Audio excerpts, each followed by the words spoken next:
नमस्कार, प्रिया क्रिएशनमध्ये आपल्या सगळ्यांचं मनापासून स्वागत। आजच्या या व्हिडिओमध्ये खूप सुंदर अशी पैठणी साडीवरच्या ब्लाऊजची बॅकनेक डिझाइन मी शेअर केलेली आहे। तर इथे हा साडीचा कलर होता आणि त्यातला थोडासा कपडा मी काढून घेतलेला आहे।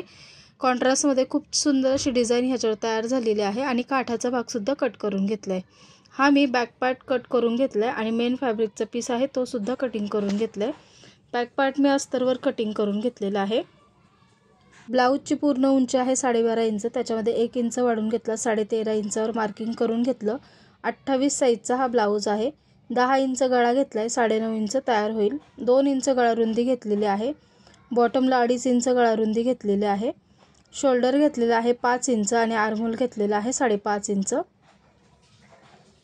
28 साइजचा हा ब्लाऊज आहे, तर त्याचा चौथा भाग होतो 7 इंच आणि पुढे 2 इंच शिलाई मार्जिन। खाली कंबर आहे 24 इंच, कमरेचा चौथा भाग, त्याच्यामध्ये बॅकच्या टक्ससाठी 1 इंच आणि 2 इंच शिलाई मार्जिन असे हे मार्किंग करून घेतले आणि हा अस्तरचा बॅक पार्ट आहे तो कटिंग करून घेतलाय।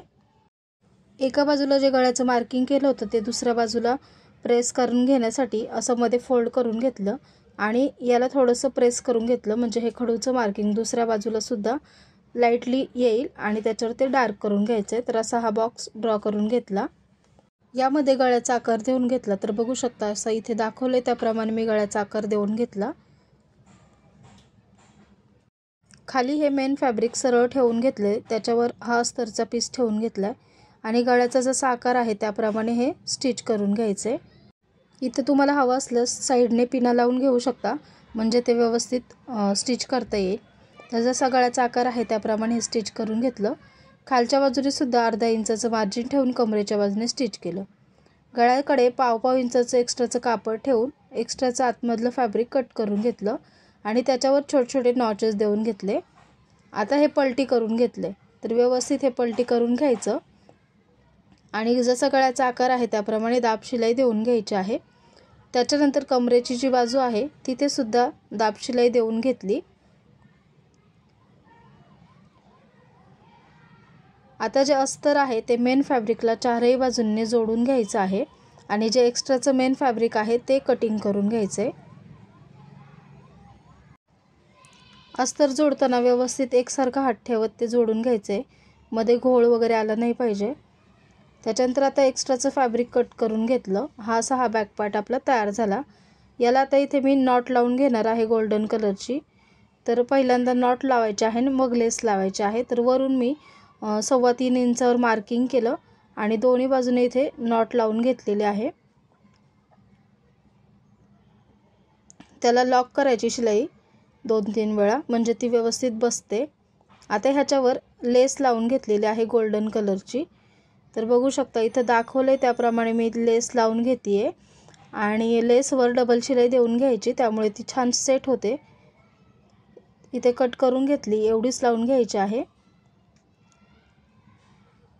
ही लावून झाल्यानंतर शेजारी अर्धा इंचाचं मी मार्जिन ठेवलेलं आहे आणि त्याच्यानंतर बाहेरच्या बाजूने दुसऱ्या एक लेसचा लेयर लावून घेतलेला आहे। याच्यावर सुद्धा डबल शिलाई करून घ्यायची आहे। तर हे पण इथपर्यंतच लावून घेतलेली आहे मी। आता याच्यावर डबल शिलाई करून घेतली। आता हा जो काठ आहे तो आपण थोड्या वेगळ्या प्रकारे लावणार आहे, त्याच्यामुळे छान लुक येईल। तर त्याच्या आधी मी इथे टक्स टाकून घेतलेले आहेत। तर 3.5 इंच आडवा आणि 3 इंच उभा असा टक्स घातलेला आहे। दोन्ही बाजूला टक्स घालून घ्यायचे आणि मग आपल्याला पुढची डिझाइन तयार करायची आहे। तर पुढची डिझाइन तयार करण्यासाठी हा जो काठ होता त्यातली मी पट्टी इथे कट करून घेतलेली आहे 2.5 इंचाची। तर ही पट्टी कट केल्यानंतर जेवढी पाहिजे तेवढी मी कट करून घेतली। त्याच्यानंतर एका बाजूने ते थोडीशी फोल्ड करायची आहे खालच्या बाजूने आणि मग लावायची आहे। इथे पण दुसऱ्या साईडने पण मी फोल्ड करून घेतलेली आहे, म्हणजे लावताना व्यवस्थित लावता येईल। तर खाली फोल्ड केलेली बाजू ठेवलेली आहे आणि इथे लावताना सुद्धा या बाजूने सुद्धा फोल्ड करून घ्यायची आहे।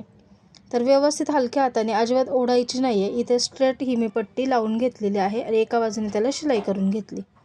आता ही जी दुसरी बाजू ओपन आहे तिथे आपल्याला पॅटर्न तयार करायचा आहे। तर पॅटर्न तयार करण्यासाठी असे मी स्क्वेअर कट करून घेतले साडीच्या कपड्याचे 2 बाय 2चे आणि त्याचे असे ट्रायंगल तयार करून घेतले।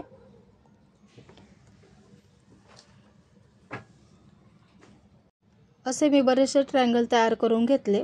वरती 1 इंच सोडून दिलेलं आहे मार्जिनसाठी, कारण अर्धा इंच आपलं शिलाई मार्जिनमध्ये जाणार आहे शोल्डरच्या बाजूने आणि त्याच्या खाली इथे मी हे ट्रायंगल असे लावायला सुरुवात केली आणि त्याच्यावर अगदी कडेने इथे स्टिच करून घ्यायचे। तर व्यवस्थित एकसारखे हे त्रिकोण आपल्याला लावून घ्यायचे आहेत, त्यामुळे ब्लाऊजचा लुक खूप सुंदर आला आणि डिझाइन खूप सुंदर तयार झाली। तर हे व्यवस्थित जेवढे मावतील तेवढे लावून घ्यायचे आहेत आणि एकसारखेच अंतरावर ते बाहेर आले पाहिजेत, एकसारखेच दिसले पाहिजेत, अशा प्रकारे लावून घ्यायचं आहे।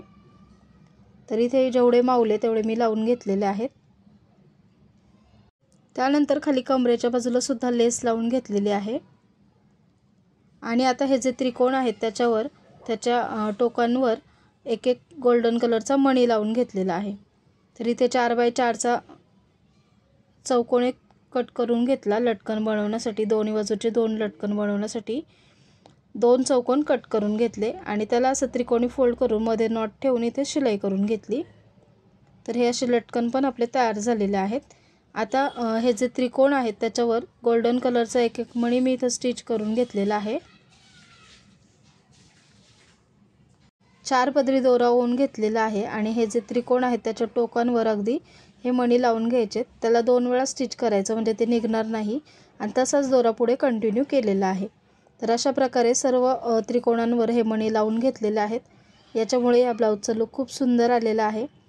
तर तुम्हाला ही ब्लाऊज डिझाइन कशी वाटली कमेंटमध्ये नक्की सांगा आणि तुम्हाला जर शिवणकामामध्ये इंटरेस्ट असेल तर असेच माझे नवीन व्हिडिओ पाहण्यासाठी चॅनलला सबस्क्राइब करून शेजारचं बेल बटन देखील प्रेस करा, त्यामुळे तुम्हाला येणाऱ्या माझ्या प्रत्येक व्हिडिओचं नोटिफिकेशन मिळेल आणि व्हिडिओ पाहता येतील।